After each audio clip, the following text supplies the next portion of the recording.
মাঝখানে কেটেছে একদিন। সকাল ৮টা বাজে। আজ ভার্সিটিতে নবীনবরণ অনুষ্ঠান। সোনিয়া, রিমা আর তিশা সাজুগুজু নিয়ে ব্যস্ত। তারা আজ শাড়ি পরবে। এদিকে সুখ বসে আছে নিরামিষ হয়ে। তার কোনো দিকেই হেলদোল নেই। রেডি হচ্ছি তো হচ্ছি। এখান থেকে বসে ওখানে যাচ্ছে। আবার ওখান থেকে বসে এখানে আসছে। মূল কথা, সে আজকে যেতেই চাইছে না ভার্সিটিতে। কিন্তু তার বান্ধবীরা নাছোড়বান্দা। সুখের যেতে তো হবেই, তাও শাড়ি পরে। মেয়েটা পরেছে আচ্ছা গ্যারাকলে। সুখ নিজের রুমে বসে আছে নিরলস ভঙ্গিতে। এমন সময় সোনিয়া এলো। সে আকাশী রঙের একটা শাড়ি পরেছে। তার হাতে কালো রঙের শাড়ি। সোনিয়া এসেই সুখকে টেনে বিছানা থেকে ওঠালো। পেটিকোট আর ব্লাউজ হাতে দিয়ে ঠেলতে ঠেলতে নিয়ে গেল ওয়াশরুমের সামনে। সুখ তখনও ঘাড় তোত্তারামি করছে। সে যাবে না মানে যাবে না। কিন্তু সোনিয়ার শক্তির সাথে সে পেরে উঠল না। এমনিতেই সে একা সোনিয়ার সাথে পারছে না, তার মধ্যেই আবার হাজির হলো রিমা আর তিশা। ওরা দুজনও সোনিয়ার সাথে একজোট হয়ে সুখকে ঠেলে ওয়াশরুমে পাঠালো। সুখ বেচারি হেরে গিয়ে গেল ওয়াশরুমে। সেই বছর ৩ আগে পরেছিল শাড়ি। তারপর আর পরা হয়নি। সমস্যা মূলত এখানে না। সমস্যা হলো ভার্সিটিতে ঋত্বিক আছে। সেবার শাড়ি নিয়ে যে কাণ্ড হয়েছিল তাতে সুখের তো শাড়ি পরে ঋত্বিকের সামনে যেতেই অস্বস্তি হবে। এখন কি আর করার, বান্ধবীদের কথা রাখতে তাকে শাড়ি পরতে হবে। সুখ ওয়াশরুম থেকে পেটিকোট আর ব্লাউজ পরে বের হলো। সাথে সাথেই ওরা তিনজন সুখকে শাড়ি পরানোর কাজে লেগে পড়ল। অনেকক্ষণ সময় নিয়ে একদম নিখুঁতভাবে সুখকে শাড়ি পরালো ওরা। হালকা সাজিয়েও দিল। এমনিতেই মেয়েটাকে দারুণ লাগে দেখতে। কোন কৃত্রিম প্রসাধনীর দরকার পড়ে না। তবুও যুগের সাথে অথবা শাড়ির সাথে তাল মিলিয়ে ওরা সুখকে সাজিয়ে দিল। সোনিয়াও হালকা পাতলা মেকআপ করেছে। কিন্তু সেজেছে রিমা আর তিশা। ওরা দুজনও যথেষ্ট সুন্দরী। আর সাজুগুজু করে বেশ সুন্দর লাগছে। সোনিয়ারা সবাই চুল বাঁধলেও সুখ চুল বাঁধল না। লম্বা কোমর সমান চুলগুলো ছেড়ে দিয়ে শুধুমাত্র বেলিফুলের একটা গাজরা পরল। সুখের সাজা শেষ হলে সোনিয়া ওর সামনে এসে চোখের কোণ থেকে কাজল নিয়ে ফোঁটা দিয়ে বলল, মাশাল্লাহ, কারো নজর না লাগুক। Dash dash dash dash dash dash dash. ভার্সিটিতে পৌঁছাতেই সুখের অস্বস্তির মাত্রা বেড়ে যায়। এই ২ বছরে ঘরকুনো থেকেছে সে। বাইরে তো তেমন বেরি হয়নি। আর আজ নাকি ভার্সিটির প্রোগ্রামে সে শাড়ি পরে এসেছে। ভাবা যায়। বিস্ময়সূচক চিহ্ন। সুখেরা স্টেজের কাছে পৌঁছাতেই কে কোথায় বসবে, এ নিয়ে বাঁধল বিপত্তি। সুখ বসবে পিছনে, আর তিশা বসবে সামনে। এই নিয়ে দুজন কিছুক্ষণ ঝামেলা করল। শেষে সিদ্ধান্ত হলো, সুখকে নিয়ে সোনিয়া বসবে পিছনের দিকে। আর তিশাকে নিয়ে রিমা বসবে সামনে। ওরা আলাদা হয়ে গেল। ৪ জন ২ দিকে ফিরে হাঁটা ধরল। অনুষ্ঠান তখনও শুরু হয়নি। সোনিয়া আর সুখ হাঁটছে। হঠাৎ সোনিয়ার চোখ গেল কিছুটা দূরে কৃষ্ণচূড়া গাছের নিচে বসা একজন শ্যামবর্ণের যুবকের দিকে। সিগারেট ফুঁকছে সে। সোনিয়ার বুকের মাঝে হুট করেই ধূপধাপ শব্দ হতে শুরু করল। সে দ্রুত চোখ সরিয়ে নিল। কিন্তু শেষ রক্ষা আর হলো না। শৈল দেখে ফেলল সোনিয়াকে। সাথে সাথেই চকিতে উঠল সে। চমকে গেল খানিকটা। হয়তো সোনিয়াকে এখানে আশা করেনি ও। সামনেই ওর কিছু বন্ধুরা বসা। সেখানের একজনের নাম আশিক। আশিক শৈলকে বলল, মামা ক্রাশ তো খেয়েছি। যাকে বলে লাভ অ্যাট ফার্স্ট সাইট। উদ্ধৃতি চিহ্ন। শৈল তড়িঘড়ি করে বলল, যাই বলিস আর তাই বলিস, নীল শাড়ি কিন্তু আমার। আশিক খানিকটা হেসে বলল, উহুম, ও না, পাশেরটা। মানে কালো sari. Dash dash dash dash dash. সুখরা একদম পিছে গিয়ে বসেছে। দুজনে গল্প করছে। সামনের দিকে খেয়ালই নেই ওদের। অনুষ্ঠান ইতিমধ্যে শুরু হয়ে গেছে। ঋত্বিক স্টেজে টিচার্সদের আসনে বসে আছে, কিন্তু তার এলোমেলো দৃষ্টি সামনের দিকে। কাউকে দেখার তৃষ্ণা বুকে। এমনিতেই গতকালকে একটুও কথা হয়নি তার সাথে। আর যদি দেখা না হয় ঋত্বিক হয়তো হার্টফেল করবে। হঠাৎ তার চোখ গেল পিছনের সারিতে বসে থাকা সুখের দিকে। ঋত্বিক প্রথম দফায় হকচকিয়ে উঠলেও মুহূর্তেই থমকে গেল সে। তার হার্টবিট মিস দিল বোধ হয়। কালো শাড়ি, এত সুন্দর, আমি কি সত্যি দেখছি? নিজ মনে এসব ভাবল ঋত্বিক। তার কি করা উচিত এখন সে বুঝতে পারছে না। তার ইচ্ছে তো করছে এখনই গিয়ে সুখকে নিজের বুকের সাথে মিশিয়ে নিতে। কিন্তু তার আর সম্ভব হলো না। নিজ মনের ইচ্ছে মনের মাঝেই কবর দিতে হলো ঋত্বিকের। সুখ কথা বলতে বলতে হুট করে তাকালো স্টেজে। অমনি চোখাচোখি হলো জনের। সুখ দ্রুত চোখ সরিয়ে নিল। কিন্তু ঋত্বিক একাধারে চেয়েই থাকল। হঠাৎ তার কপাল কুঁচকে গেল। সুখের কাছে কয়েকটি মেয়ে এসেছে। ঋত্বিক মনে মনে বলল, এরা এসেছে কেন? কি চাই আমার বউটার কাছ থেকে? কয়েকটি মেয়ে সুখের কাছে এসে দাঁড়ালো। তাদের হাতে একটি গোলাপ, কয়েকটি চকলেট ও একখানা চিঠি। আপু, একটু কথা বলা যাবে? সুখ তখন আনমনে ছিল। ও খেয়াল করেনি মেয়েগুলোকে। জি বলুন। মেয়েটা হাত দিয়ে দূরে কৃষ্ণচূড়া গাছের নিচে বসা আশিককে দেখিয়ে বলল, ওই যে দেখছো না কালো টি শার্ট, উনি তোমাদের সিনিয়র, এইগুলো তোমাকে দিয়েছে। সুখ কপাল কুঁচকে বলল, আমাকে দিয়েছে কেন? ঋত্বিক ওদের দিকেই তাকানো ছিল। মেয়েগুলোর ইশারা অনুসারে সেও তাকালো মাঠের দিকে। সে এক কর্নারে বসা ছিল, তাই দেখতে পেল আশিক নামক ছেলেটাকে। মেয়েটার হাতে থাকা চকলেট ও নজর এড়ালো না ঋত্বিকের। যা বোঝার সে বুঝে নিল। মুহূর্তেই চোয়াল ঝুলে এলো তার। রাগে মাথা গরম হয়ে যাচ্ছে, কিন্তু এখান থেকে ওঠাও যাবে না। সে দাঁতে দাঁত চেপে তীক্ষ্ণ দৃষ্টিতে তাকিয়ে রইল সুখের দিকে। চোখ দিয়েই গিলে খাবে আজ সুখকে। ঋত্বিক আর সুখ দাঁড়িয়ে আছে মুখোমুখি। ঋত্বিকের চোখ মুখ শক্ত, বেটা খেপেছে খুব, অথচ সুখ দাঁড়িয়ে আছে একদম শান্ত হয়ে, নির্লিপ্ততা ভঙ্গিতে। অনেকক্ষণ ধরে শুধু নীরবতায় চলছে দুজনের মাঝে। একটা সময় সুখ বিরক্ত হয়ে বলল, আমার ফ্রেন্ডরা স্টেজের কাছে বসে আছে, আমাকে যেতে হবে, কিছু বলার থাকলে বলুন। ঋত্বিক তখনও একদৃষ্টিতে কপাল কুঁচকে তাকিয়ে আছে, কিছুই বলল না সুখের কথার উত্তরে। এতে বিরক্ত হলো সুখ। এখানে এসেছে মিনিমাম 10 মিনিট। ঋত্বিকই ওকে ব্ল্যাকমেইল করে এখানে আসতে বাধ্য করেছে। সে কি সুন্দর সোনিয়ার পাশে বসে অনুষ্ঠান উপভোগ করছিল।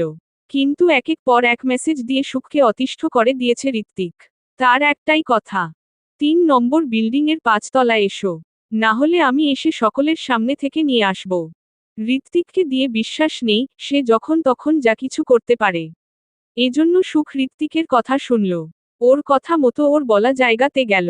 আর যখন থেকে সুখ এখানে এসেছে তখন থেকেই চুপচাপ সুখকে দেখে যাচ্ছে। কিছু বলবেন? আমাকে এখানে ডেকেছেন কেন? সুখের কথা শুনে ঋত্বিক এবার নড়েচড়ে দাঁড়ালো। মাথাটা দুই দিকে নাড়িয়ে ঘাড় ফুটিয়ে নিল, সিনেমার নায়কদের মতো। হুহো নায়ক নাকি? আস্ত একটা ভিলেন, মনে মনে বিড়বিড়ালো সুখ। ঋত্বিক মাথার চুলগুলো দুহাত দিয়ে ঠিক করে নিয়ে বলল, ওই মেয়েগুলো কি বলছিল তোমাকে? সে কথা আপনাকে বলবো কেন? ঋত্বিক কিছু একটা ভেবে বলল, কারণ আমি তোমার টিচার তাই। ওই মেয়েগুলো ভালো না, ওদের নামে ভার্সিটিতে নানারকম কথা শোনা যায়। এই জন্য আমার জানা প্রয়োজন ওরা তোমাকে কি বলছিল। যেহেতু সুখ নতুন ভার্সিটিতে এসেছে তাই ওই মেয়েগুলোকে চিনে না সে। আর ঠিক এই কারণেই ঋত্বিকের বলা মিথ্যা কথা বিশ্বাস করে নিল। সে বলল, ওরা একজনের প্রপোজাল নিয়ে এসেছিল, কে যেন আমাকে পছন্দ করে তাই। ঋত্বিকের চোয়াল শক্ত হলো। সে যা ভেবেছিল সেটাই ঠিক। তুমি কি বললে?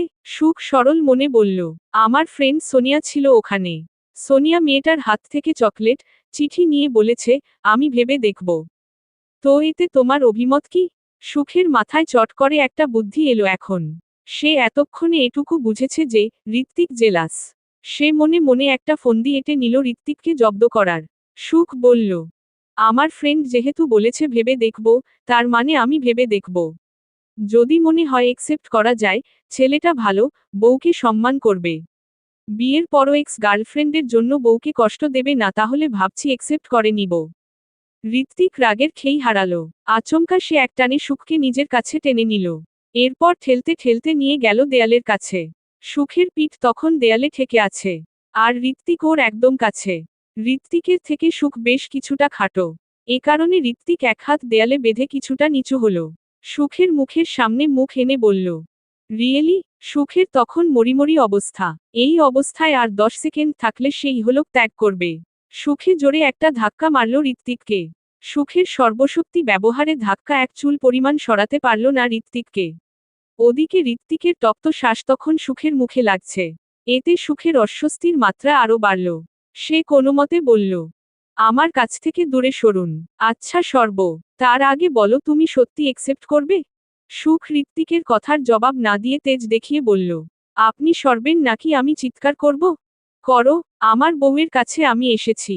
চিৎকার করো, দেখি কে কি বলে। সুখের রাগের মাত্রা তিরতির করে বেড়ে গেল। সে মৃদু চিৎকার করে বলল, যেই বিয়েকে বিয়ে মানেন না, যেই মেয়েকে বউ মানেন না, সে আপনার বউ কিভাবে হয়? শুনুন মিস্টার ঋত্বিক কিয়ান, 2 বছর আগে ডিভোর্স না দিয়ে আমি বড় একটা ভুল করেছি। আশা করছি আপনি এমন কিছু করবেন না যাতে ফের আমার সেই ভুল শুধরাতে হয়। সুখের কথা কর্ণকুহরে পৌঁছানো মাত্র ঋত্বিকের হাতের বাঁধন ঢিলা হলো। সে পিছিয়ে গেল কিছুটা। সে অবিশ্বাস্য চাহনিতে তাকালো সুখের দিকে। কেমন একটা কাতর কণ্ঠে বলল, কি বললে? সুখ নির্দয় হল। আজ তার দিন এসেছে আগের সবকিছুর বদলা নেওয়ার। সে বলল, বলেছি 2 বছর আগে আমি ছোট ছিলাম। তাই একটা ভুল করে ফেলেছিলাম। সেটা হলো আপনাকে ডিভোর্স না দেওয়া। আপনি এমন কিছু করবেন না যাতে আমাকে সেই ভুল শুধরে নিতে হয়। না না, আপনার যা খুশি করার আপনি করে নিন। আমি আমার ভুলগুলো শুধরে নেব। খুব শীঘ্রই ডিভোর্স লেটার পেয়ে যাবেন। ঋত্বিকের মাথা ঘুরছে যেন। সে যাকে ভালোবাসে সেই সুখ আর এই সুখ এক নয়। কিছুতেই হতে পারে না। সেদিন ফোনে করা ব্যবহার আর এই ব্যবহার একদম একই। এটা কিছুতেই সুখ হতে পারে না। ঋত্বিক ফের বলল, সুখ কি বলছো এসব? তোমার মাথা ঠিক আছে তো? আমার মাথা ঠিক আছে মিস্টার। আমাকে নিয়ে আপনাকে ভাবতে হবে না। আর আপনি যে আমাকে ভয় দেখাচ্ছেন না ভার্সিটিতে সকলকে বলে দেবেন আপনি আমার কি হন? বলুন আপনি। সবাইকে বলুন। আমি ডিভোর্স পাঠিয়ে দেব। এরপর সবাইকে আমার সত্য বলার সাথে সাথে এটাও বলিয়েন যে, আপনার সাথে আমার ডিভোর্স কেন হয়েছে? সুখের এমন ব্যবহার ঋত্বিকের মাথায় ঢুকছে না। মাথাটা পুরো গরম হয়ে গেছে। চোখ দুটো লাল হয়ে আসছে। শরীর থেকে প্রতিনিয়ত ঘাম ঝরছে। ঋত্বিক নিজেকে শান্ত রাখার চেষ্টা করছে। কিন্তু সে ব্যর্থ হচ্ছে। নিজেকে ঠিক রাখা সম্ভব হচ্ছে না তার পক্ষে। সুখ ঋত্বিকের অবস্থা দেখে ঘাবড়ে গেল। মনে মনে ভাবল, সে গিয়ে একজন স্যারকে ডেকে আনবে। যেই ভাবা সেই কাজ। সুখ পরিত্যক্ত ক্লাসরুম থেকে বের হওয়ার জন্য পা বাড়ালো। কিন্তু এক পাও সামনে এগোতে পারল না। তার আগেই ঋত্বিক ওর হাত টেনে ধরল। হ্যাচকা টানে মিশিয়ে নিল বুকের সাথে। আকস্মিক ঘটনায় কিংকর্তব্যবিমূঢ় হয়ে গেল সুখ। ও কিছু বলার আগেই শুনতে পেল ঋত্বিকের ভাঙা গলার স্বর। আমাকে একটা সুযোগ দেবে না সুখ পাখি? আমি মানছি, আমি যা করেছি সেটা অন্যায়। তুমি আমাকে যা ইচ্ছে শাস্তি দাও। কিন্তু আমার হয়েই থাকো প্লিজ। আমি তোমাকে বড় ভালোবাসি সুখ। তোমাকে হারিয়ে বুঝেছি, সত্যি ভালোবাসা কাকে বলে। আমাকে একটা বার সুযোগ দাও। সুখের ভেতরে হুহু করে উঠল। তার খুব কান্না পাচ্ছে। কিন্তু ঋত্বিকের সামনে কাঁদা যাবে না কিছুতেই। সে নিজেকে বহু কষ্টে ধাতস্থ করে বলল, আমাকে হারানোর পরে, যখন শুনলেন প্রিয়া আপনাকে ধোঁকা দিয়েছে, তখনই তো ভালোবাসলেন। তাই না? আপনার কি মনে হয় এটা কি আদৌ ভালোবাসা? সুখ কি বলছো এসব? তুমি যখন ছিলে আমি তখনই তোমাকে ভালোবেসেছি। আজ বলছি আমি, শুধুমাত্র নিজের মিথ্যা দম্ভ আর অহংকারের জন্য নিজের অনুভূতিগুলোকে কখনো প্রশ্রয় দেইনি। যার জন্য ডিভোর্স দিতে চেয়েছিলাম। কিন্তু বিশ্বাস করো সুখ, আমি কখনোই আমাদের সম্পর্কে রীতি টানতাম না। কখনো না। সুখের আর সহ্য হচ্ছে না। এসব শুনে কি কেউ ঠিক থাকতে পারে? সুখে পারছে না। নিজের ভেতরে ঝড় বয়ে চলছে।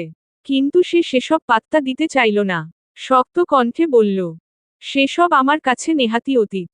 আপনার কাছে আমার অনুরোধ, পুরনো ক্ষতগুলো আবার তাজা করবেন না। ভুলে গেছি ভুলতে দিন। সুখ ধাক্কা দিয়ে সরিয়ে দিল ঋত্বিককে। সেখান আর না দাঁড়িয়ে সাথে সাথে প্রস্থান করল সে। সে তো চলে গেল, পেছনে রেখে গেল একজন বিধ্বস্ত, স্তব্ধ, অনুতপ্ত হওয়া পুরুষকে। ঋত্বিক সুখের যাওয়ার দিকে তাকিয়ে ফোঁস করে দীর্ঘশ্বাস ছাড়ল। সেখানে আর এক মুহূর্তও না দাঁড়িয়ে ঋত্বিকও চলে গেল বাড়ির উদ্দেশ্যে। অনুষ্ঠান এখনো শেষ হয়নি ভার্সিটিতে। এখন হবে সাংস্কৃতিক অনুষ্ঠান। কিন্তু সুখের এসব সব অসহ্য লাগছে। সে সোনিয়ার কাছেও আর গেল না। ঋত্বিকের কাছ থেকে এসে সোজা বেরিয়ে গেল ভার্সিটি থেকে। ঋত্বিকের অবস্থাও তাই। আজমল স্যারকে এদিকটা সামলাতে বলে সেও ক্যাম্পাস ছাড়ল। সোনিয়া সারা ভার্সিটিতে তন্নতন্ন করে খুঁজছে সুখকে। কিন্তু কোথাও পাওয়া যাচ্ছে না তাকে। কল দিয়েছে, অথচ ফোনটাও রিসিভ করছে না। সুখ ওয়াশরুম যাওয়ার কথা বলে গিয়েছিল সোনিয়াকে। এখন 1 ঘন্টা হতে চলল তবুও দেখা নেই। স্টেজে এখন সাংস্কৃতিক অনুষ্ঠান হচ্ছে। রিমা আর তিশা সেখানেই আছে। কিন্তু সোনিয়ার এসব ভালো লাগছে না। সে বাসায় যেতে চাচ্ছিল। মুনিয়ার শরীরটা ভালো নেই। হসপিটাল থেকে খবর এসেছে। কাল একবার হসপিটালে যেতে হবে। এইসব বলার জন্যই সে সুখকে খুঁজছে। কিন্তু কোথায় সুখ? এইবার সোনিয়ার সত্যিই চিন্তা হচ্ছে মেয়েটার জন্য। সোনিয়া ক্যাম্পাসের একটা মাঠের মধ্যে দিয়ে হেঁটে যাচ্ছে। হঠাৎ কারো উপস্থিতি টের পেল। পিছু ঘুরতেই অবাক হলো সে। সাথে খানিকটা থতমত খেয়ে গেল। শৈল মুচকি হেসে এগিয়ে এলো সোনিয়ার পাশে। নরম কণ্ঠে বলল, কাউকে খুঁজছেন মিস? সোনিয়া মেকি হেসে উত্তর দিল, জি আমার ফ্রেন্ডকে। বলে সে হাঁটতে লাগলো তার মতো করে। শৈল সোনিয়ার সাথে তাল মেলালো। বলল, আপনাকে কিন্তু আজ একখণ্ড নীল আকাশের মতো লাগছে। মানে মানে নীল আকাশে সাদা রঙের মেঘ ভেসে থাকতে দেখেছেন না? ঠিক ওরকম লাগছে। স্নিগ্ধ, সুন্দর, মনোরম। সোনিয়া কিছুটা লজ্জাই পেল। সেদিন রেস্টুরেন্টের ঘটনার পর থেকে হুটহাট শৈলকে মনে পড়ে সোনিয়ার। সেই তাকানোর ধরন মনে পড়লেই সে লাজে রাঙা হয়ে যায়। মনের কোথাও একটু ভালোলাগা কাজ করে তার। আজ এই মুহূর্তে তার ভীষণ লজ্জা লাগছে। সে নিজের অনুভূতি লুকাতে বলল, আমার দেরি হয়ে যাচ্ছে, আমি আসছি, ভালো থাকবেন। ভালো, সে না হয় থাকলাম, কিন্তু আরেকটু দাঁড়ানো যাবে না? না না, কিছুতেই দাঁড়ানো যাবে না এখানে। সোনিয়ার বুকের মাঝে জোরে ধুকপুক শব্দ হচ্ছে। শৈল সেসব শব্দ শুনতে পাচ্ছে কি না কে জানে। এখানে দাঁড়িয়ে কথা বলতে গেলে নিশ্চিত শুনতে পাবে। এটা নিশ্চিত সোনিয়া। তাই সে যাওয়ার তাড়া দেখিয়ে বলল, আমার ফ্রেন্ডকে খুঁজে পাচ্ছি না। আসলে ও একটু অসুস্থ, এই জন্য চিন্তা হচ্ছে। বাসায় গিয়ে দেখতে হবে ও বাসায় গেল কি না। উদ্ধৃতি চিহ্ন। শৈল আর মানা করল না। বলল, আচ্ছা যান তবে, আপনার সাথে কিন্তু অনেক কথা বাকি। একদিন চা খেতে হবে। উদ্ধৃতি চিহ্ন। সোনিয়া হালকা হেসে বলল, জি। সেখানে আর দাঁড়ালো না মেয়েটা। রিমা তিশাকে মেসেজ দিয়ে বের হয়ে গেল। Dash dash dash dash dash dash dash. তুমি চলে গিয়েও রয়ে গেছো আমার প্রতিটি শ্বাসে, প্রতিটি নিঃশব্দ প্রার্থনায়।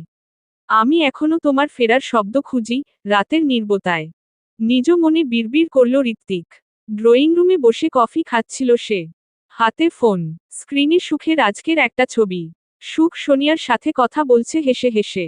তখনই তোলা ছবিটা ঋত্বিক লুকিয়েই তুলেছে, কিন্তু বেশ ভালো উঠেছে সেটা।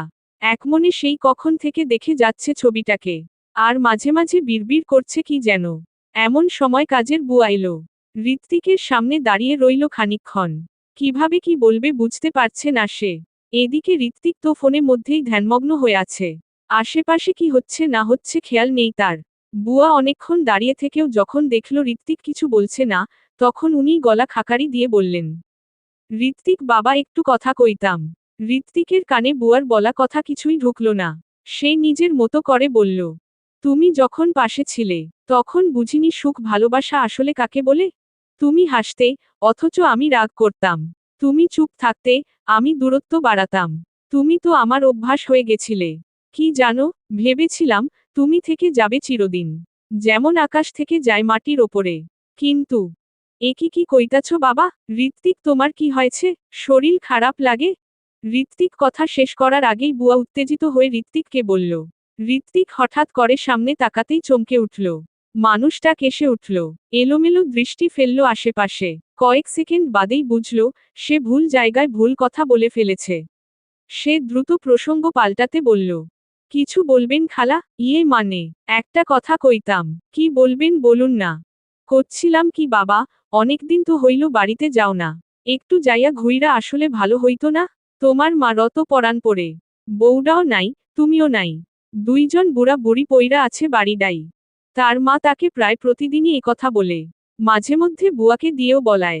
ঋত্বিক তাৎক্ষণিকভাবে কিছু বলল না। কফিতে চুমুক দিয়ে ফোনের দিলে কিছুক্ষণ তাকালো। তারপর মুচকি হেসে বলল, আমি ফিরলে আপনার বৌমাকে নিয়েই ফিরব খালা।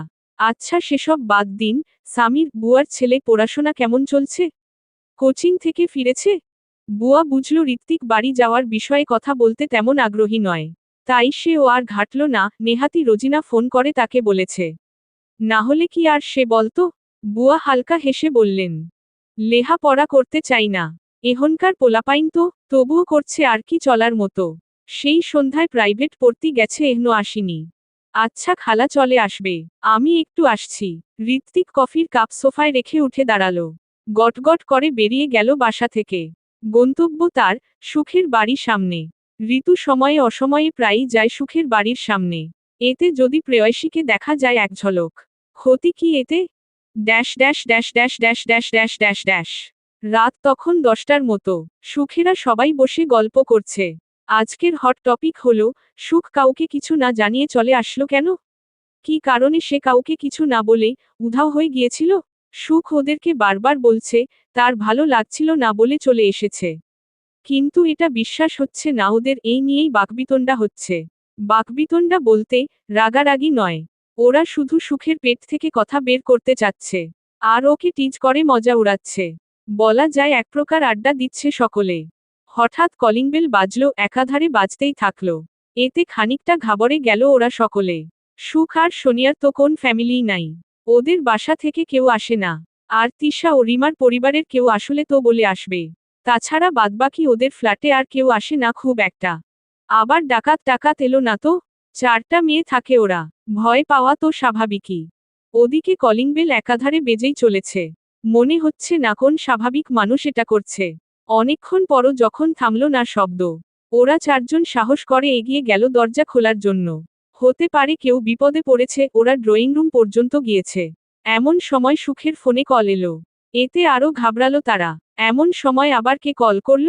সোনিয়া, তিশা, রিমা গেল দরজা খুলতে আর সুখ গেল ফোন রিসিভ করতে।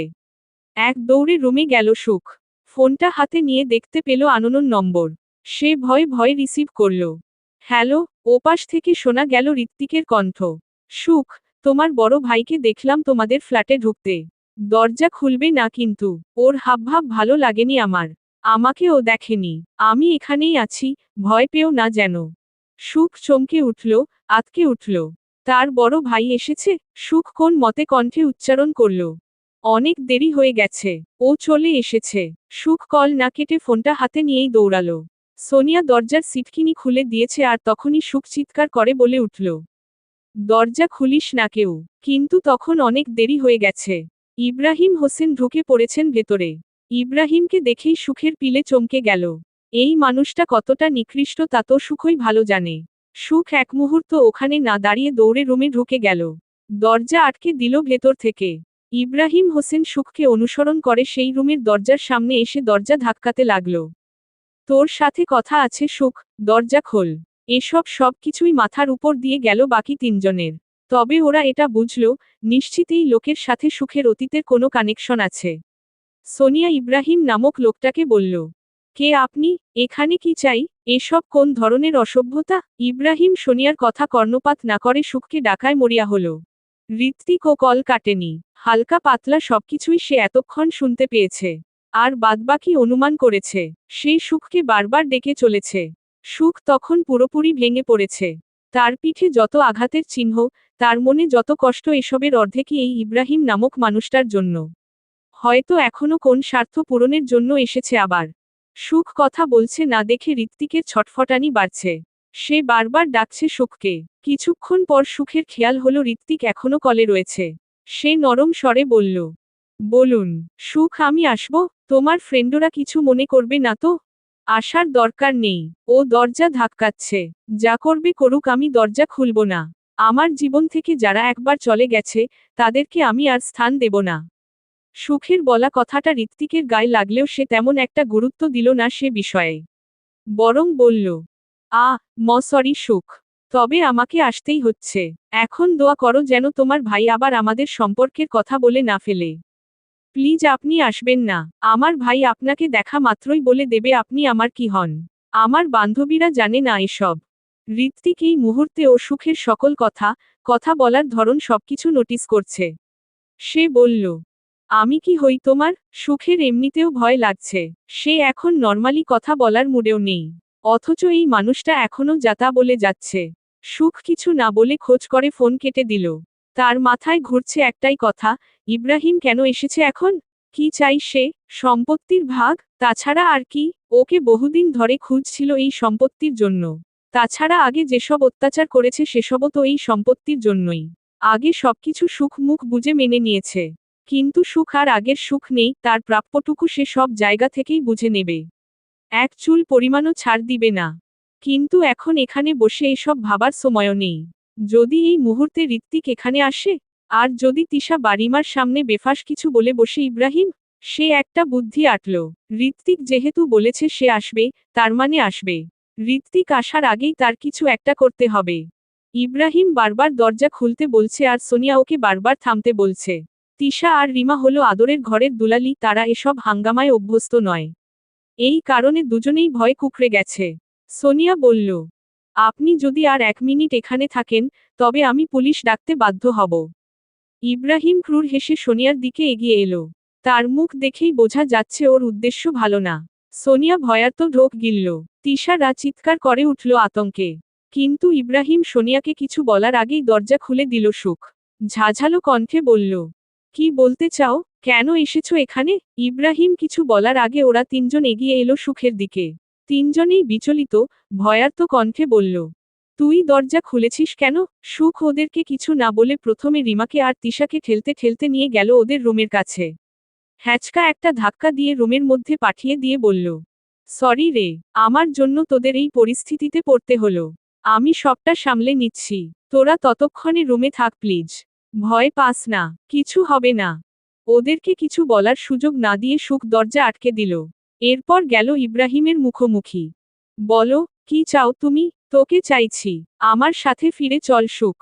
আর যদি না যায়, কি করবে তুমি? সুখের কথায় অবাক হলো ইব্রাহিম। তার বোন সুখ কখনো তার মুখের উপর কথা বলে না। সে যা বলে এক কথায় মেনে নেয়। ইব্রাহিম রেগেমেগে এসে আচমকাই সুখের মুখে চড় বসিয়ে দিল। মা তারা চিহ্ন, তোর এত সাহস, তুই আমার মুখে মুখে কথা বলিস? ঢাকায় এসে এই করেছিস তুই? এই জন্যই কোন যোগাযোগ রাখিসনি? সুখ আগে থেকেই জানতো এমন কিছু হবে, তাই ভয় পেল না, নির্বিকার ভাবে বলল, হ্যাঁ, ঢাকায় এসে আমি এসবই শিখছি। এখন তুমি বলো, কোন ভদ্রলোক মেয়েদের বাসায় হুট করে এসে এমন হাঙ্গামা করে? আর যোগাযোগ, আমার কি হও তোমরা? বেয়াদব, যত বড় মুখ না, তত বড় কথা। একবার চল আমার সাথে। জামাই বাড়ি থেকে ঝাঁটা লাথি খাইছিস না? ওইটাই তোর মতো বেয়াদবের প্রাপ্য। তোর অভিভাবক হিসেবে আমি তোরও নিতে আসছি। আর তুই যেতে বাধ্য। সুখ কিছু বলার আগেই সদর দরজা দিয়ে ঢুকলো একজন। শক্ত গলায় বলল, সুখ যাবে না তোর সাথে। আর ওর লিগ্যাল গার্ডিয়ান আমি। যা বলতে চাস এবার বল। শক্ত পুরুষালী কণ্ঠ শুনে পিছনে ফিরে তাকালো ইব্রাহিম। মুহূর্তে অবাক, হতবাক হলো সে। চমকে উঠল কিছুটা। সোনিয়ার অবস্থাও তাই। শুধুমাত্র সুখই নিরলস ভাবে রইল। ঋত্বিক সামনে এগিয়ে এসে ইব্রাহিমের কলার চেপে ধরল। বিশ্রী ভাষায় গালি দিয়ে বলল, এইবার বল, কি বলছিলি? ইব্রাহিম ঋত্বিককে দেখে এতটাই অবাক হয়েছে যে সে নিজের চোখকে বিশ্বাস করতেও সময় লাগল। সে তো কিংকর্তব্যবিমূঢ় হয়েছিল। ঋত্বিকের এমন করাতে টনক নড়ল ওর। কলার ছাড়, শুও, তারা চিহ্ন। তলে তলে এইসব চলে দুজনের? ইব্রাহিমের গর্জনে ঋত্বিক কলার তো ছাড়লই না, উল্টো আরও একটা ঘুষি বসিয়ে দিল ইব্রাহিমের নাকের উপর। সাথে সাথে নাক থেকে রক্ত বের হয়ে গেল। ইব্রাহিমও এইবার ক্ষেপে গেল। সেও ঋত্বিকের কলার ধরতে চাইল, কিন্তু ঋত্বিক তা হতে দিল না। পরপর আরও ৩-৪টা ঘুষি মেরে তবেই ছাড়ল। ইব্রাহিমের অবস্থা তখন শোচনীয়, অনেকটা ছেড়ে দে মা, কেঁদে বাঁচি এমন টাইপের। ইব্রাহিম ভেঙে পড়লেও তার শয়তানি আর দেমাগ গেল না। সে এইবার সুখকে আক্রমণ করল, যা ছিল সবার ভাবনার অতীত। ইব্রাহিম ঋত্বিকের সামনে থেকে সরে গিয়ে কেউ কিছু বুঝে ওঠার আগেই সুখের চুলের মুঠি ধরে বসল। একটানে নিয়ে গেল দরজার দিকে। ঋত্বিকের উদ্দেশ্যে বলল, যা, তারা চিহ্ন, তুই এরে একদিন ছুঁড়ে ফেলেছিলি। এখন আসছিস কেন? ও আমার বোন, আমি যা খুশি করতে পারি। তুই যা এখান থেকে, না হলে তোকে পুঁতে ফেলবো এখানে। সোনিয়া সুখকে ধরা মাত্রই এগিয়ে এসে ছাড়াতে চাইল। সুখ তখন নির্বিকার ভাবে দেখছে তার মায়ের পেটের বড় ভাইকে। আহারে সম্পদ, আহারে টাকা পয়সা। রক্তের সম্পর্কের চেয়েও আজকাল কিছু মানুষের কাছে টাকাই বড়। যার জলজ্যান্ত উদাহরণ এই ইব্রাহিম। ঋত্বিকের চোয়াল শুক্ত হল, হাতের শিরা উপশিরা সব দেখা যাচ্ছে। সে একবার সুখের মুখের দিকে তাকালো। মেয়েটার চোখে পানি টলটল করছে। ঋত্বিক চোখ বন্ধ করে নিল। না, সে দেখতে পারবে না সুখের চোখের পানি। সে আচমকাই এক কাজ করে ফেলল। পাশে থাকা একটা ফুলদানি নিয়ে সজোরে আঘাত করল ইব্রাহিমের হাতের উপর। মাথাই মারত, কিন্তু এখানে ওকে মেরে ফেললে ও ঝামেলা। তাই ঋত্বিক মারল হাতের কবজিতে। কিন্তু তাতেই কাজ হলো। মাটির দামি ফুলদানিটা ভেঙে গেল। হাতের কবজি থেতলে গেল। রক্ত বের হলো সেখান থেকে। সুখকে যে হাতে ধরেছিল, সেই হাতের বাঁধন হালকা হলো ইব্রাহিমের। সে কিছু বুঝে ওঠার আগেই পুনরায় ঋত্বিক আঘাত করল। একভাবে ঘুষাতে লাগলো ওকে, যতক্ষণ না নিস্তেজ হয়ে মাটিতে লুটিয়ে পড়ে। ইব্রাহিম পড়ে গেলেও ঋত্বিক ওকে ছাড়ল না। যেই হাত দিয়ে সুখকে ধরেছিল, ওই হাতের উপর শক্ত জুতো দিয়ে আঘাত করতে লাগল।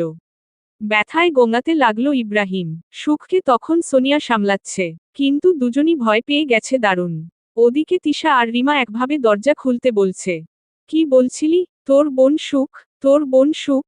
ভাই কেমন হয় জানিস? ফু তারা চিহ্ন তারা চিহ্ন তারা চিহ্ন ইউ রাস্কল। সুখেরা কান বন্ধ করে নিল দুহাতে। ঋত্বিকের রাগ কিছুতেই কমছে না। সে ইব্রাহিমের হাতের উপর এক পা রেখে অন্য পা দিয়ে বুকের উপর আঘাত করতে লাগল। ইব্রাহিম বুঝল এখানে বেশিক্ষণ থাকলে তার মৃত্যু নিশ্চিত। সে কোন রকমে ঘুমিয়ে বলল, আমাকে ছেড়ে দে ঋত্বিক, আমি চলে যাচ্ছি, আমি আর আসব না এখানে। ঋত্বিক ছাড়ল না তবুও। সুখ আজ বুকে পাথর চেপে রাখল।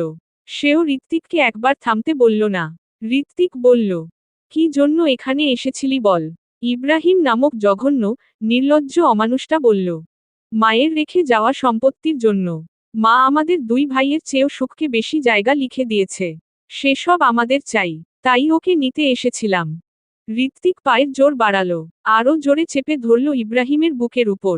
সুখের ঘৃণা হলো। সে করে বসল আরেক কাজ। সুখ গিয়ে ইব্রাহিমের মুখের খানিক থুতু মেরে দিল। তার বড় কষ্ট হচ্ছে।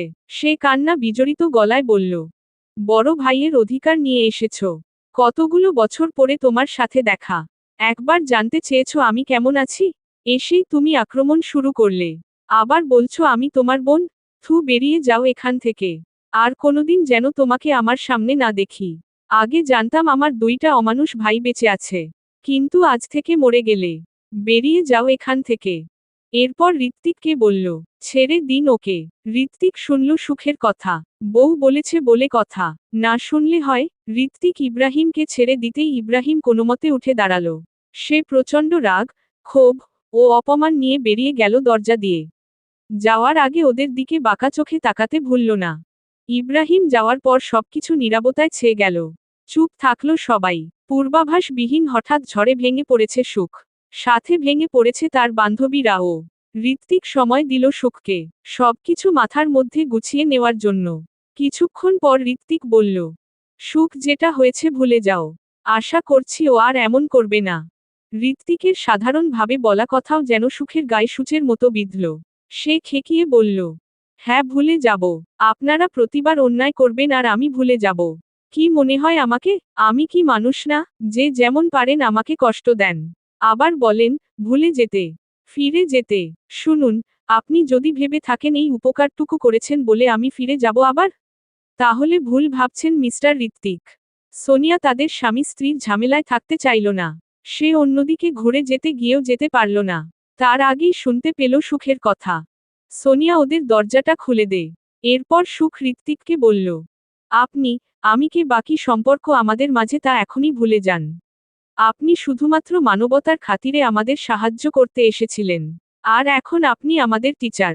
ঋত্বিক কষ্ট পেলেও কিছু বলল না। সে এখন প্রতিটা মুহূর্তে বুঝতে পারছে সুখকে সে ঠিক কতটা কষ্ট দিয়েছে। ইতিমধ্যে সোনিয়া রিমাদের রুমের দরজা খুলে দিয়েছে। ওরাও এখানে ঋত্বিককে দেখে চমকে উঠল। তিশা একদৃষ্টিতে তাকিয়ে থাকল। তার আর কোন কিছু জানার নেই, বোঝার নেই।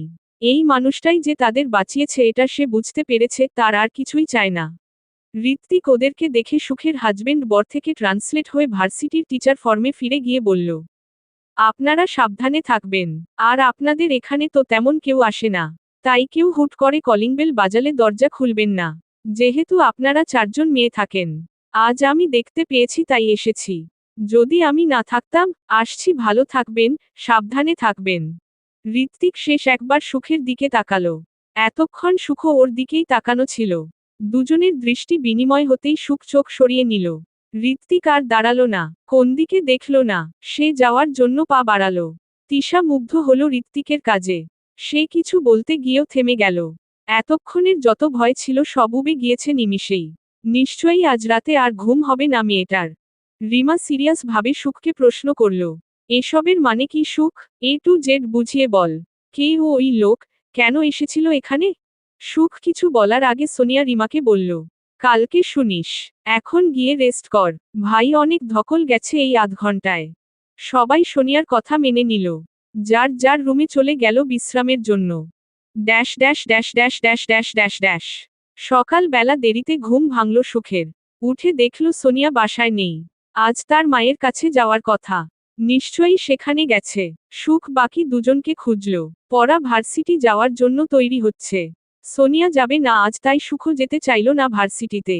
কিন্তু রিমা আর জোরাজুরি করতে লাগলো ওকে। তাই ওদের কথা রাখতে সুখ ও ফ্রেশ হয়ে তৈরি হলো ভার্সিটিতে যাওয়ার জন্য। সোনিয়াকে ছাড়া এই 2 বছরে কোথাও বের হয়নি সুখ। মেয়েটা একদম মায়ের মতে আগলে রাখতে জানে। অগোছালো সুখটাকে গুছিয়ে রাখে। আজ সোনিয়া বিহীন তার ভালো লাগছে না। কিন্তু কি আর করার, বাসায় বসে আজেবাজে চিন্তা করো থেকে ভার্সিটিতে আসা ভালো। সুখেরা ভার্সিটিতে পৌঁছালো, কিন্তু সুখের ক্লাস করতে মন চাচ্ছে না। ভালোই লাগছে না কিছু। সে ঠিক করলো আজ ক্লাসে যাবে না। বড় মাঠ আছে, সেখানে বসেই বই পড়বে। যেই ভাবা সেই কাজ। সুখ রিমাদের বলল, তোরা ক্লাসে যা, আমি এখানে বসছি। ভালো লাগছে না আমার। সুখকে রেখে রিমার যেতে ইচ্ছে না হলেও তিশার জন্য যেতে হলো। কেননা ঋত্বিকের ক্লাস আছে কিছুক্ষণ পর। সে মরে বাঁচে ক্লাসে যাবেই যাবে। ঋত্বিককে দেখতে হলেও যেতে হবে। রিমা আর তিশা চলে গেল। সুখ উদাস হয়ে ব্যাগ থেকে হুমায়ুন আহমেদের বই অপেক্ষা পড়তে লাগল। তার বই পড়া বরাবরই পছন্দের। হুমায়ুন আহমেদ তার প্রিয় লেখক। সব সময় একটা না একটা বই তার কাছে থাকে। সে একমনে পড়তে লাগল, আর তাকে মুগ্ধ নয়নে একজনকে উপর থেকে দেখতে লাগল। হঠাৎ অপরিচিত পুরুষালী কণ্ঠ শুনে পিছনে তাকালো সুখ। দেখতে পেল একদমই তার অপরিচিত একজন ছেলে। তাকে ডাকছে, তাও আবার রোজ নামে। সুখ ভ্রু কুঁচকে তাকালো আশিকের দিকে। আশিক এগিয়ে এলো সুখের দিকে। সুখ কিছু বলল না, ভাবল হয়তো ভুল শুনেছে। সে আবার পড়ায় মন দিল। আশিক সুখের সামনে এসে বলল, এই যে, মিস রোজ, কেমন আছেন? সুখ বিরক্ত হল, ভ্রুকুটি করে তাকালো আশিকের দিকে। উপর থেকে আশিককে সুখের কাছে আসতে দেখে বিরক্ত হল ঋত্বিকও। তার হাতের মুঠো শক্ত হল। আপনি আমাকে বলছেন? উদ্ধৃতি চিহ্ন। আশিক বলল, তো আর কাকে বলবো? এখানে আর কে আছে? আমাকে কেন ও নামে সম্বোধন করলেন? আর আপনিই বাকে? আশিক হ্যান্ডশেকের জন্য এক হাত বাড়িয়ে দিল সুখের দিকে। বলল, আমি আশিক মির্জা, আপনার সিনিয়র। সুখ হ্যান্ডশেকের জন্য হাত বাড়ালো না। আর নিজের নামও বলল না। সে বলল, ওহ ভালো, তা আমার কাছে কি? সুখের এতটুকু কথাও যেন সহ্য হলো ঋত্বিকের। তার ভেতরে হাঁসফাঁস শুরু হলো। কালই তো এই ছেলে সুখকে প্রপোজ করেছে। আর সুখ ঋত্বিককে বলেছে, ছেলে যদি ভালো হয় তবে একসেপ্ট করবে। এ কথা মনে আসতেই ঋত্বিকের চোয়াল ঝুলে গেল। এ কি মুসিবত রে বাবা! সে সাথে সাথে কল করল সুখকে। হঠাৎ ঋত্বিকের কল দেখে আশেপাশে তাকালো সুখ। ঋত্বিক আবার দেখছে না তো। আশিক তখনও সুখের সামনে দাঁড়ানো। প্রথমবার কল রিসিভ করল না সুখ। এতে মেজাজ বিগড়ে গেল ঋত্বিকের। তার বউকে তো সে কিছু বলতে পারবে না। তার ইচ্ছে করছে ওই ছেলেটার কল্লা ফাটিয়ে দিতে। সে আবার কল করল। সুখ আবার আশেপাশে তাকালো। উপরে 2 তলায় গিয়ে একটা জায়গায় তার চোখ আটকালো। ঋত্বিক সত্যিই দেখছে। ফোন কানে তার। সুখ শুকনো ঢোক গিলল। চোখ সরিয়ে নিল দ্রুত। এদিকে ফোন বেজে চলেছে। আশিক বলল, এই যে মিস রোজ, কলটা রিসিভ করুন। হয়তো কোন দরকারি কল থাকতে পারে। সুখের বিরক্তির মাত্রা বাড়ল। তার এত গায়ে পড়ে কথাবার্তা বলা পছন্দ নয়।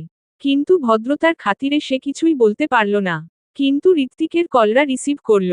সে কিছু বলার আগেই শুনতে পেল ঋত্বিকের ব্যস্ত কণ্ঠস্বর। 5 সেকেন্ডের মধ্যে ক্লাসে আসবে।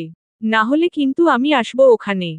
আর যদি না যায়, সুখ আমি কিন্তু সিরিয়াস। আমি সত্যিই কিন্তু আসব ওখানে। সুখ বিরক্তিতে শব্দ করল। একবার তাকালো ঋত্বিকের দিকে। সে এখনো জানালার কাছে দাঁড়িয়ে আছে। সুখের দিকে তাকিয়ে। সুখ তাকাতেই হাত দিয়ে ইশারা করল, সে আসছে। সুখ কয়েক সেকেন্ড ভাবল, এখন যদি ঋত্বিক আসে এখানে, ব্যাপারটা মোটেও ভালো হবে না।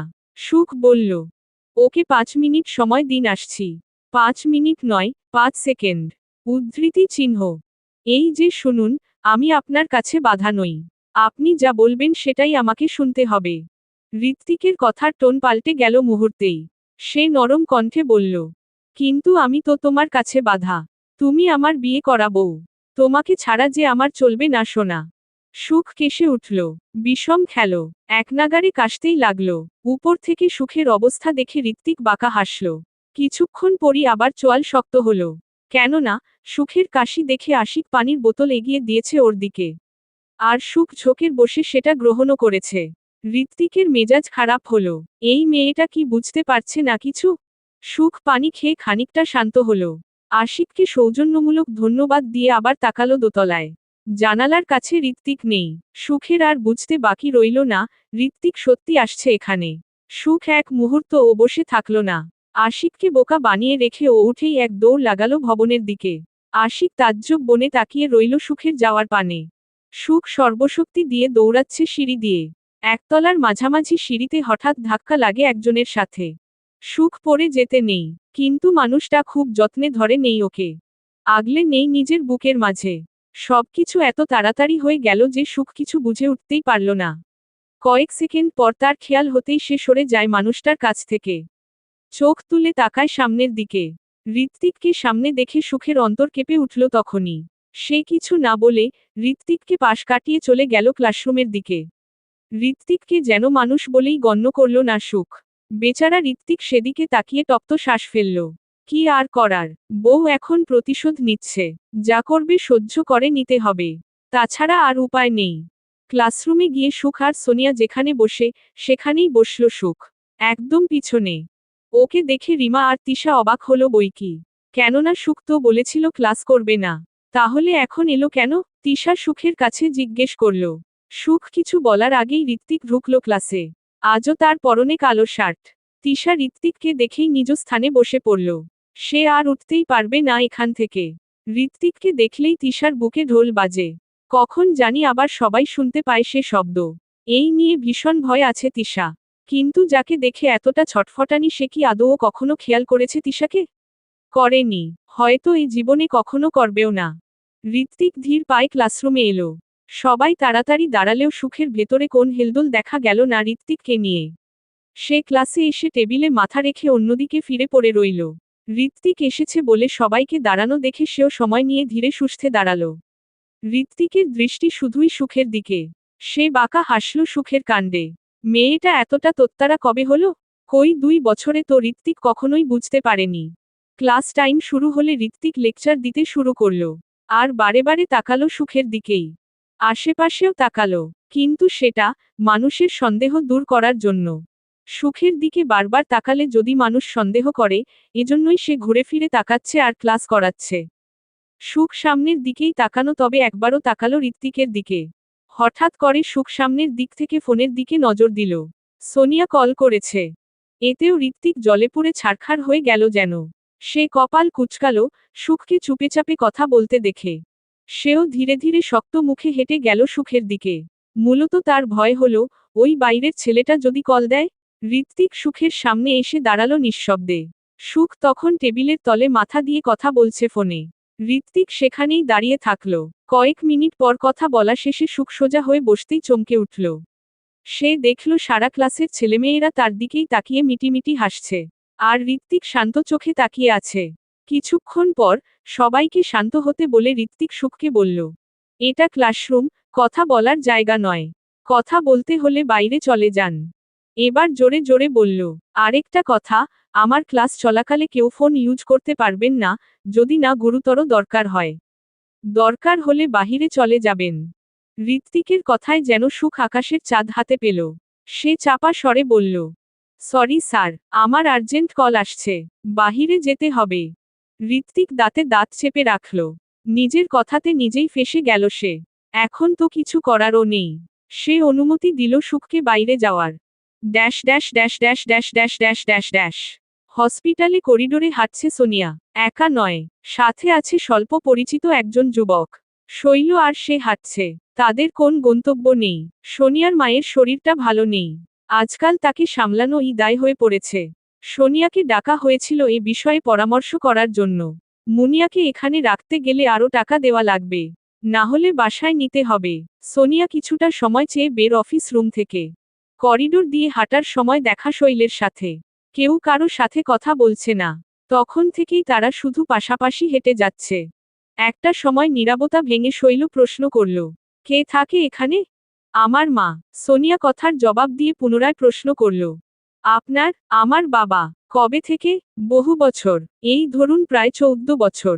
উদ্ধৃতি চিহ্ন। ওরে বাবা, এত বছর? সোনিয়া অবাক হলো, সাথে দীর্ঘশ্বাসও ছাড়ল। শৈল বলল, হ্যাঁ। সোনিয়া কি একটা ভেবে বলে বসল, আর আপনার মা কোথায়? শৈল দাঁড়িয়ে গেল। সোনিয়ার দিকে তাকিয়ে বলল, চলুন এক কাপ কফি খেতে খেতে বলি। বাসায় কোন কাজ নেই সোনিয়ার। তাছাড়া সুখরাও ভার্সিটিতে, এখন যাওয়াই যায়। সোনিয়া রাজি হল। সে আর শৈল চলল রেস্টুরেন্টের উদ্দেশ্যে। হয়তো এখান থেকেই যাত্রা শুরু হবে কোন এক সুন্দর সম্পর্কের। Dash dash dash dash dash dash dash. সুখ ক্লাসরুম থেকে বেরিয়ে এলো। কিন্তু যাবেটা কোথায়? সোনিয়ার সাথে যা কথা বলার তা তো বলা শেষ। সে তো ঋত্বিকের সামনে থেকে সরে আসার জন্যই এমন করল। হাঁটতে হাঁটতেই সে ঠিক করল, এখন বাসায় যাবে। বাসায় গিয়ে একটা ঘুম দেবে। কালকে এমনিতেই তার ঘুম হয়নি। এরকম একটা হাজবেন্ড আর দুইটা শয়তান ভাই থাকলে কি আর ঘুমানো যায়? যেই ভাবা সেই কাজ, সে বেরিয়ে গেল ক্যাম্পাস থেকে। ওহ, বেরোতে আর পারল কই। গেট পেরোনোর আগেই আশিক এসে উদয় হলো সুখের সামনে। এই যে মিস রোজ, তুমি তখন দৌড়ালে কেন ওভাবে? সুখ নাক ঘষতে লাগল। বেজায় বিরক্ত লাগছে তার। সেই শক্ত কণ্ঠে বলল, আপনার সমস্যা কি? তখন থেকে মিস রোজ করছেন? আপনি জানেন, আমি মিস না মিসেস। আশিক মুচকি হেসে বলল, তুমি গোলাপের মতোই সুন্দর, তাই নাম রেখেছি রোজ। আর মিস না মিসে জানি কি না? জানি, তোমার বিয়ে হয়নি, কোন বয়ফ্রেন্ডও নেই। সুখ হেসে ফেলল, কিন্তু কিছুই বলল না, বলার প্রয়োজনই মনে করল না। সে হাঁটা ধরল, কিন্তু বাদ সাধল আশিক। রোজ কোথায় যাচ্ছ? এই রোজ নামটা শুনলেই সুখের মেজাজ গরম হচ্ছে। সে ঝাঝালো স্বরে বলল, এই যে শুনুন, আমার নাম স্পর্শিয়া সুখ। ডাকতে হলে এই নামেই ডাকবেন। খবরদার, আমাকে ওই রোজ নামে ডাকবেন না। Wow, I like it. তেজি মেয়ে ভীষণ পছন্দ আমার। যাই হোক, আপনার নামটা কিন্তু জোস। সুখ আর দাঁড়ালো না, তার যা বোঝার বোঝা শেষ। এই ছেলে সস্তা ফ্লার্ট করতে এসেছে। সুখ খুব দ্রুত ক্যাম্পাস ছাড়ল। কেননা, কখন জানি আবার ওই ঋত্বিকের বাচ্চা দেখে ফেলে। সুখকে দিয়ে সম্পত্তি হাতানো সহজ হবে বলে মনে হচ্ছে না। সহজ কি, অসম্ভব হয়ে যাবে। ইব্রাহিমের কথা শুনে তাহমিনা আক্তার চটে গেলেন। খিটমিট করে বললেন, তোমার দ্বারা আদৌ কি কোন একটা কাজ হয়? অসম্ভব কেন তাই বলো? পারলে না তো একটা পুচকে মেয়েকে আনতে। আরও উল্টো মার খেয়ে এসেছ। আর তুমি আনবে সম্পত্তি? হাসালে। ভাবি একটু থামো, ভাইকে সবটা বলতে দাও। সুখ নরম হৃদয়ের, ও ভাইয়ের গায়ে হাত তুলবে না। যতদূর জানি, ওখানে আরো দুয়েকটা মেয়ে থাকে। ওদের পক্ষেও সম্ভব নয় ভাইকে আঘাত করা। ভাই কি হয়েছে সবটা বলো। ইয়াহিয়ার কথা শুনে তাহমিনা চুপ করে গেল। এরপর ইব্রাহিম বলল, সুখের কাছ থেকে সম্পত্তি এই জন্য নেওয়া যাবে না, কারণ ওখানে ঋত্বিক আছে। ওই মা তারা চিহ্ন আমাদের চোখে ধুলো দিয়েছে। ইব্রাহিমের কথা শুনে উপস্থিত সবাই অবাক হল। কেননা তারা জানত সুখ পুরোপুরি নিরুদ্দেশ। আর সুখ চলে যাওয়ার পর, রেজাউল খান ও ঋত্বিকের মাঝে ভীষণ ঝামেলা হয়। যার জন্য ঋত্বিক ও নিরুদ্দেশ হয়ে যায়। ওরা দুজন আর কখনো আসেনি এই এলাকায়। সবাই ধারণা করেছিল ওদের মাঝে আর কোন সম্পর্ক নেই। কিন্তু এখানে তো পুরো কাহিনীই উল্টো। ইয়াহিয়ার স্ত্রী সুফিয়া বলল, এইসব যা ঘটছে সবকিছুর জন্যই বড় ভাবি দায়ী। অতি লোভে তাঁতি নষ্ট হয়। এটা আগে ভাবা উচিত ছিল। সুফিয়ার কথা শেষ হতে না হতেই ক্ষেপে গেল তাহমিনা। সে বলল, ও সব দোষ আমার?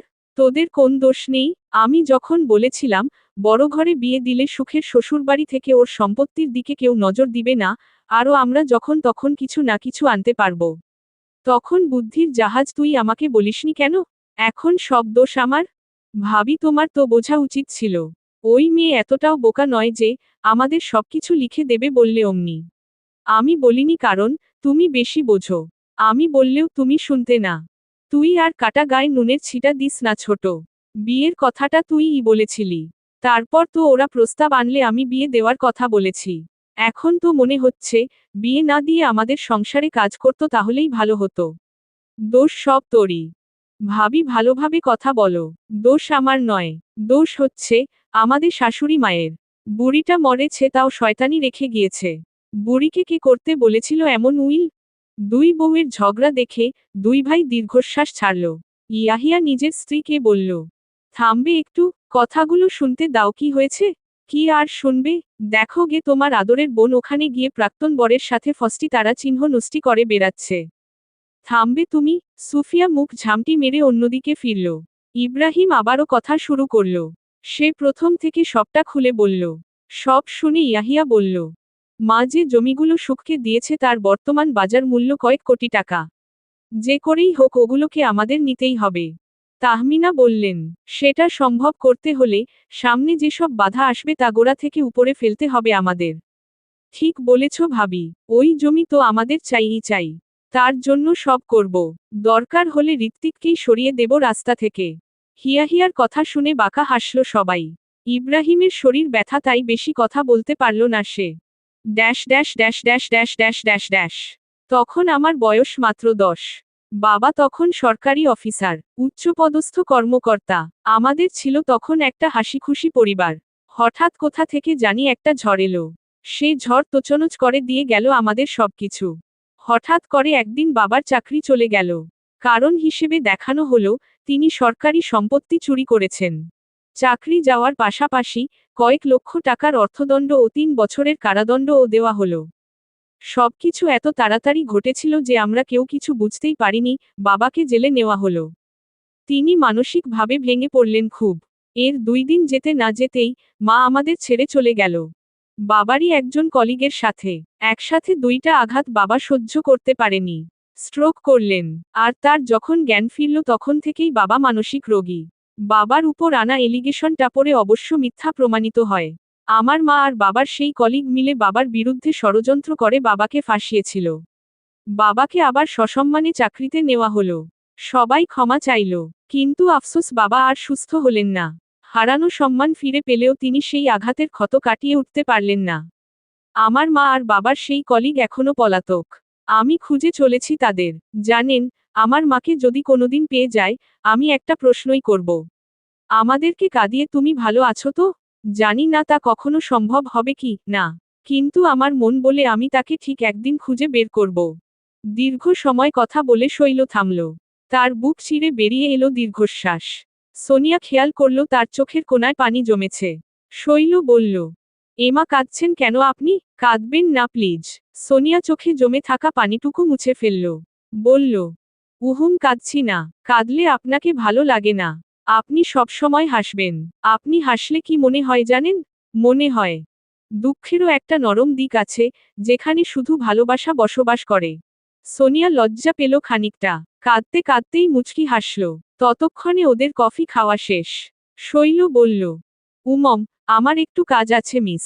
এখনই একটু যেতে হবে, না হলে আরো কিছুক্ষণ বসে আপনার মিষ্টি হাসি দেখা যেত। সোনিয়া নিজের লজ্জা এড়াতে বলল, আমারও কাজ আছে। আজ ওঠা যাক তাহলে। জি, খুব শীঘ্রই দেখা হবে।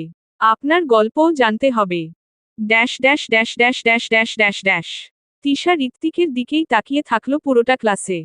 ঋত্বিক ক্লাস থেকে বেরিয়ে যাওয়ার পর তারও আর ক্লাস করতে মন চাইল না। রিমাকে বসিয়ে রেখে সেও ঋত্বিকের পিছু পিছু বাইরে গেল। ঋত্বিকের হাঁটাচলা, চালচলন, সবকিছুই নোটিশ করল তিশা। এই মানুষটাকে তার যেকোনো মূল্যে চায়। তার আজকাল হুটহাট করেই মনে পড়ে ঋত্বিককে। এই তো কাল রাতেই ঋত্বিকের অমন উদ্বিগ্ন চেহারা, তাদের বাঁচাতে আসা, এসব দেখে মেয়েটার ঘুমই হয়নি। সারারাত ধরে ভেবে চলেছে ঋত্বিককে। শুরুতে তিশার অনুভূতিগুলো পছন্দ হলেও এখন দাঁড়িয়েছে ভালোবাসায়। সে ভালোবাসে ঋত্বিককে। তার এক পাক্ষিক ভালোবাসা Ritwik. Dash dash dash dash dash dash dash dash. প্রতিদিনের ন্যায় কাটল সেদিনও। রাতের বেলা 4 বান্ধবী আবারও এক হলো। কালকের সবকিছু ভুলে আবারও তারা মেতে উঠল আড্ডায়। সুখ আগের চেয়ে অনেকটাই পরিবর্তন হয়ে গেছে।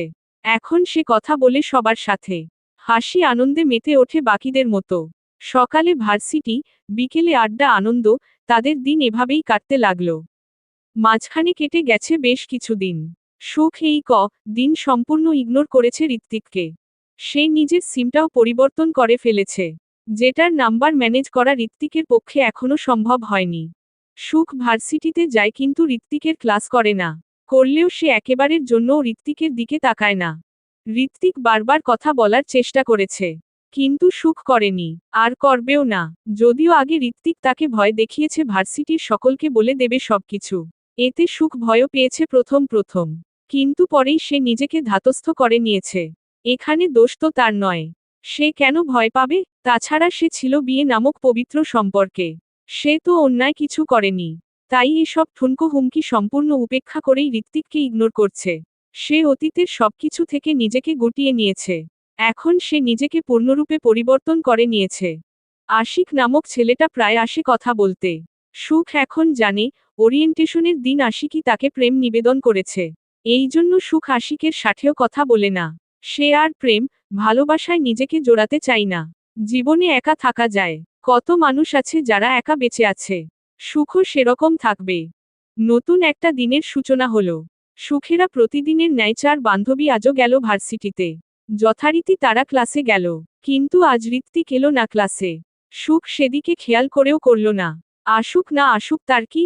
ঋত্বিকের বদলে আজ ক্লাসে এলো অন্য একজন স্যার। এতে সুখের কিছু না হলেও তিশার চিন্তা হলো ভীষণ। সে বারবার তাকালো দরজার দিকে। এই বুঝি স্যার এলো। কিন্তু তিশার ভাবনা সত্যি হলো না। এলো না ঋত্বিক। অন্য স্যার ক্লাস করাচ্ছেন। এমন সময় একজন স্টাফ ভেতরে আসার অনুমতি চাইল। স্যার অনুমতি দিলে লোকটা ভেতরে এলেন। সবার মনোযোগ আকর্ষণ করে বললেন, আপনাদের মাঝে স্পর্শিয়া সুখকে? সুখ অবাক হলো। হঠাৎ তার নাম ধরে ডাকা হচ্ছে কেন? আবার ঋত্বিক কিছু বলে দেয়নি তো? সে ভয়ে ভয়ে উঠে দাঁড়ালো।